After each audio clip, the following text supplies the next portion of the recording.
Now it's time for your news break.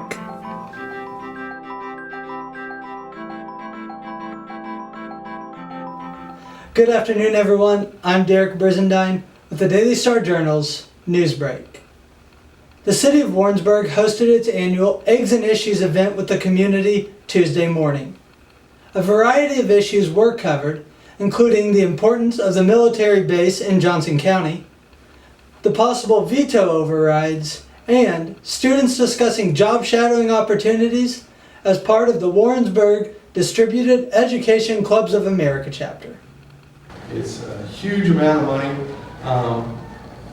It has a big impact. And I don't like to talk about the economic development part of it so much because the fence is number one and primary. And I think we're in an excellent position for the fence. But on the flip side, communities that have bases invest a lot of money in those bases, as we know here. And to pull them out because of politics, not a good thing. So we've got to stay on top of that and make sure that we are always in a good position to keep Whiteman functioning and expanding. And that's the point of House Bill 1070. So just take those federal guidelines. If a business owner would sell at least 30% of their business, that they would qualify, or to their employees, they would qualify for 50% tax deduction on capital gains here in the state of Missouri for the state income tax. So the governor vetoed this bill.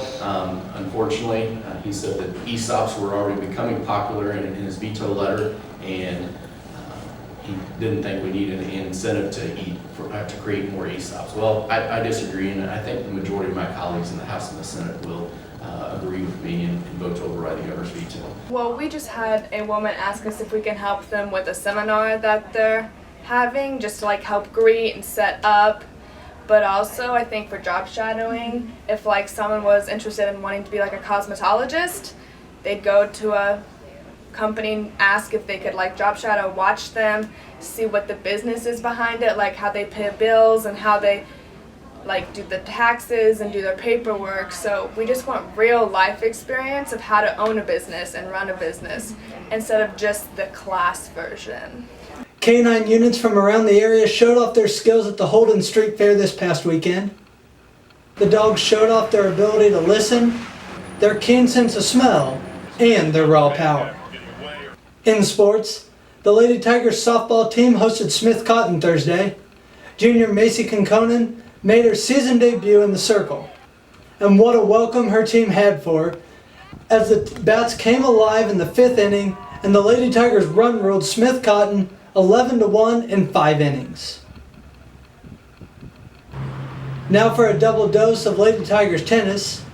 Hallie Piontek added to the Tigers' 7-2 win Thursday over the ODESSA Bulldogs.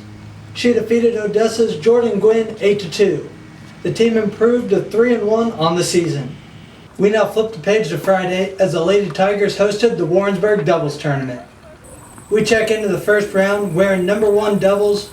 Warrensburg, Piontek, and Schaefer went back and forth with Clinton's, Cook, and Pitts. Things were tied up at 3 apiece until Warrensburg ran away with it 8-4. But the team lost a rematch with Nevada's Watanabe and Shiani in the semifinals, but would go on to take third.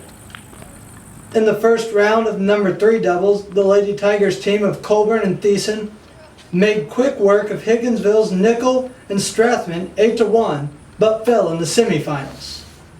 The team would recover though and finish third. In the championship of number 2 doubles, Warrensburg's Davis and DAHLHOFF defeated Knob-Noster's ECCLETON and Corona 2-0 to take first place. The Lady Tigers finished second as a team behind first place Nevada. For a complete recap of the doubles tournament, check out Tuesday's Daily Star Journal. To college football, the Mules opened their season on the road Thursday night at Pittsburgh State. The Mules trailed 13-0 at one point, but fought back to win 34-27. The team is back home Thursday night for the home opener versus Fort Hays State.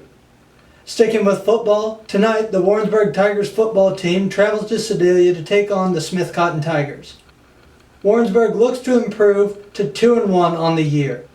Crestridge will be back at home as the Cougars attempt to remain undefeated as they host Lone Jack. On Saturday, don't forget to check out our Saturday Star Standout as we look at a Lady Tigers golfer who is trying to drive her team to the state championship. That's all we have for you now. Find more news and feature stories in both Saturday's and Tuesday's Daily Star Journals. Thanks for watching and have a safe and happy weekend.